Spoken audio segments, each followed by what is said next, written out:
Part 1లో సముద్రంలో నుండి వచ్చిన హలాహలం విషం గురించి చెప్పాం కదా. అది అంత భయంకరం. ఒక్క చిన్న డ్రాప్ కూడా భూమి మీద పడితే లోకం మొత్తం నాశనం.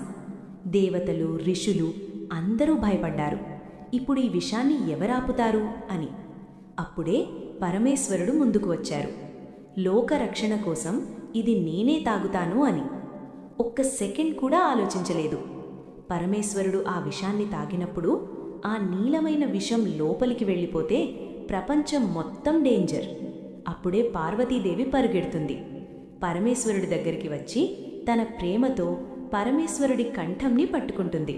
విషం లోపలికి వెళ్లకుండా కంఠంలోనే ఆగిపోయేలా చేస్తుంది.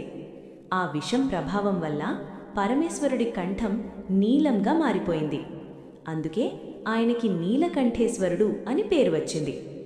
పరమేశ్వరుడి త్యాగమంటే తన కోసం కాదు, మనందరి కోసం. ఓం